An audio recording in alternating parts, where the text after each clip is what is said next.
So let's start with market segmentation. And I think the first thing what we should do is look at what is the definition of market segmentation. So in general, a market segment is a group of potential customers which are sharing three similar characteristics. First of all, they buy the same product. So that means they have the same pain point. Second, they buy the same product in the same way. So there are also the channels, the sales channels are very similar or identical. And finally, there's usually word of mouth in this market segment. This defines a market segment. Well, if you do market segmentation, it is really important to really be specific and to focus, because what market segmentation is actually doing is that it filters for markets and customers that have a need for your product. So it's really important for you, especially at the early stage. And this will actually enable you to understand what markets and what customers to tackle first, why, and how you should tackle them. So that's why market segmentation is very crucial and should not be forgotten or neglected by startups, especially AI startups. So how do you do market segmentation? Well, there's several steps you should follow on, but most importantly is get your team together and just do a brainstorming session. And that can even be a couple of sessions where you really also should include every idea which comes up, even the crazy ones. And at the end, you should come up with 4 to 10 potential market segments for your startup.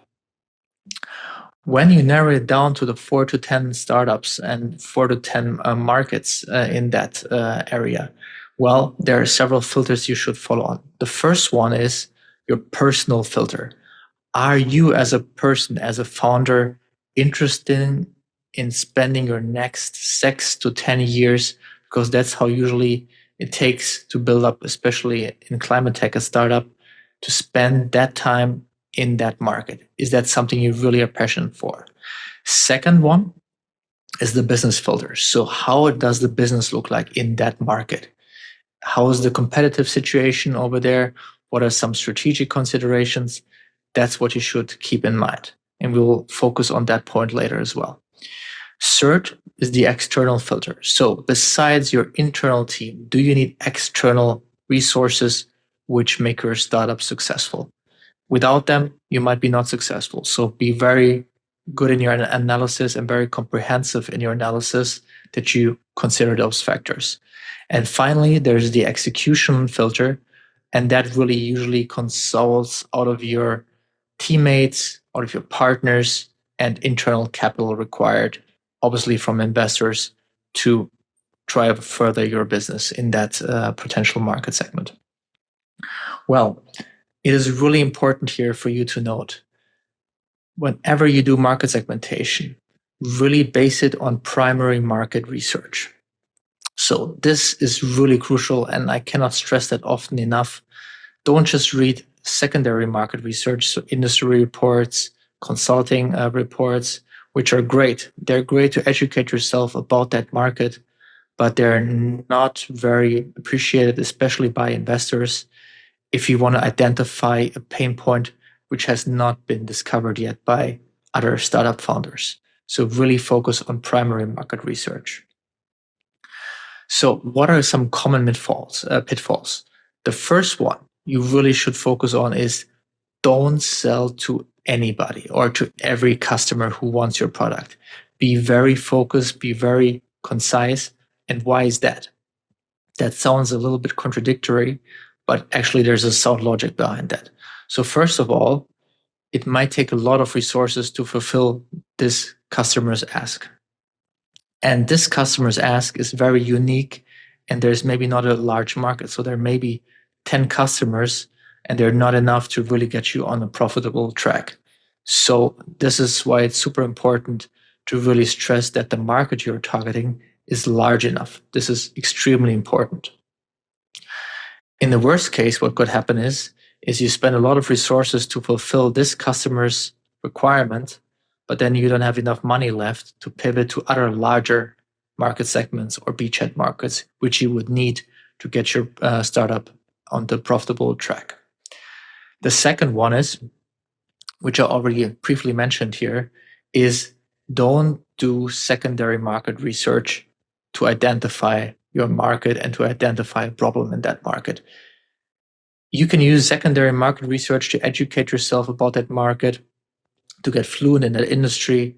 But in order to identify the problem, this is not sufficient. So really be careful on what kind of research you're doing here. So really understand the customer's pain points and don't just use numbers from industry reports. Do your own research. This is crucial. So what should AI startups really focus on when they're in the market segmentation part of their stage of their company? Well, first of all, what a challenge is, especially for AI startups in climate tech, is that there needs to be the right data and the clean data, which is super important in order to get valuable results in your AI model. So this is the first point. Your customers have to be sophisticated in the aspect of AI. It gets more and more familiar, and it becomes more and more usual for customers and for potential large companies who buy your product to have people who are very fluent in AI, but make sure that people understand what you're doing. And finally, adoption barriers. This is also very crucial. Address AI's perceived complexity and risk by targeting people who are interested in that technology, who are early risk adopters. Don't try to target laggards who are really just jumping on something if it has been proven for a couple of years. So make sure you find the right potential first initial customers. But what are some opportunities here?